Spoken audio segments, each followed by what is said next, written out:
Welcome back. It's been a while since I made a video. I've had a lot going on in my life. Haven't really had time to do much on the video side of things, but I think kind of now at this point in my life, I'm able to start recording and producing some more content for you guys, hopefully to help you out. You know, that's what I love to do. I love to teach photography, help people out, see them grow. But anyway, welcome back, and I just wanted to talk today about one of my favorite cameras.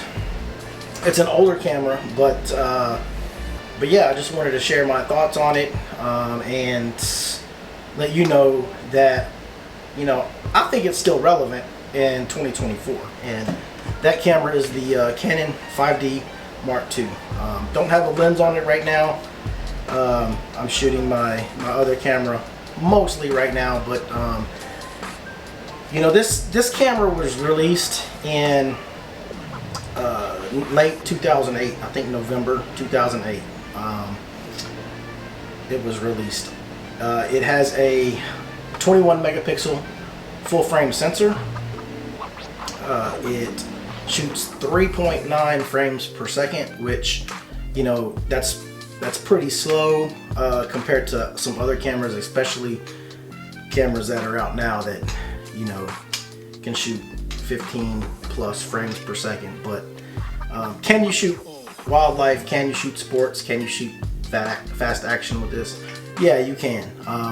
I think it takes a little bit more skill set, better timing to shoot those types of things, but it can be done rather than, you know, with a camera that shoots, you know, 10, 12, 15 frames per second, you know, you just hold the shutter button down and then in post, you know, pick the best one.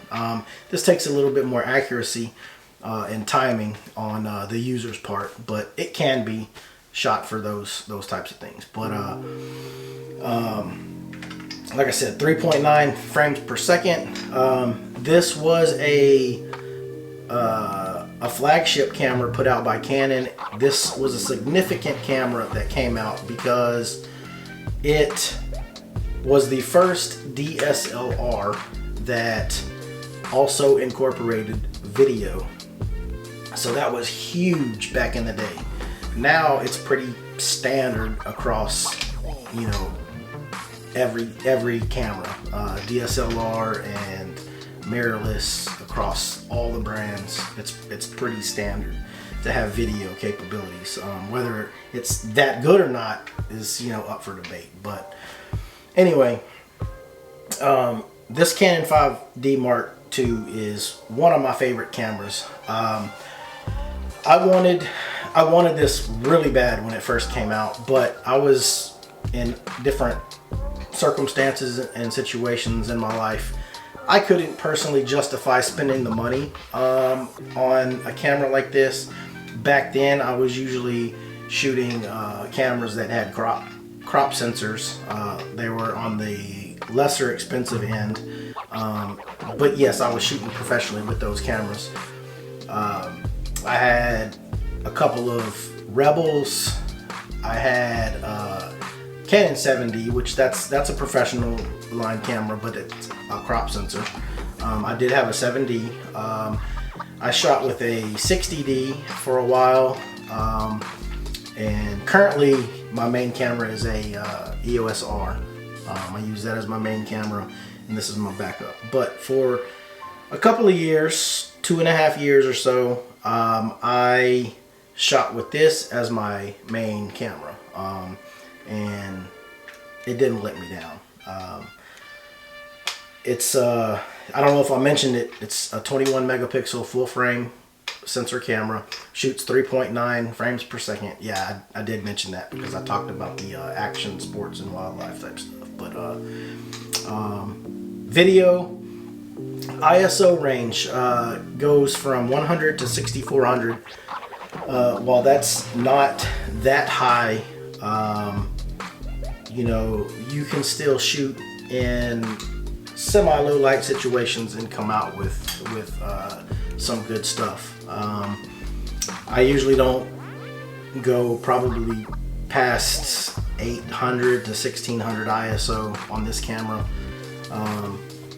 But a lot of the work I shoot is during the daytime, and it's portrait work, and it's outside, or it's in a studio in controlled lighting situations. So I don't need a camera, you know, to perform, you know, like as if I was shooting in the dark.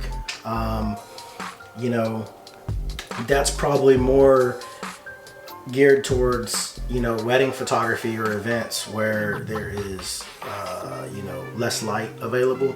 But I could probably still take this camera to a concert. I could still take this camera to a wedding in an event and still come out with good images. I would probably pop on a flash on the top in certain scenarios. If not, then I would use a lens accordingly, f2.8, f1.8. But yeah, I could make it work at a wedding. People back then made this camera work at a wedding.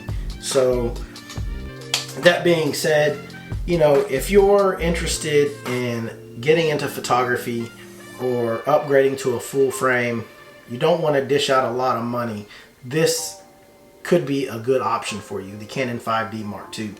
They do have a version 3 and a version 4. However, you'll be paying, you know, more for it. Last time I looked online, these were going for anywhere from the high 200s in maybe a bargain type condition to the low 400s. I think I saw one for $411 that was rated in excellent condition, and I want to say that was on KEH.com. But I generally use KEH, MPB, or used Photo Pro when I buy used gear, and I bought this from one of those retailers. I'm not sure which one, but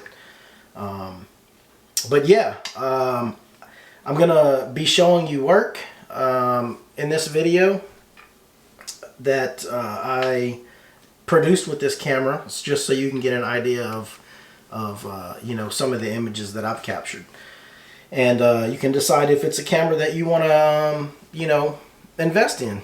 I highly recommend it.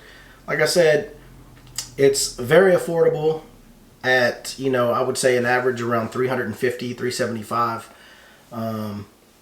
price point range. So it's very affordable to get into a full frame camera that will produce some great portrait work.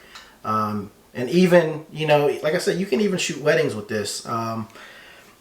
People did back in the day, and their clients were happy with their work. So yeah, I guess that's it for now. You guys have a great week, or wherever you are at in life. I hope that you're doing well, and we'll see you in the next video. Take care.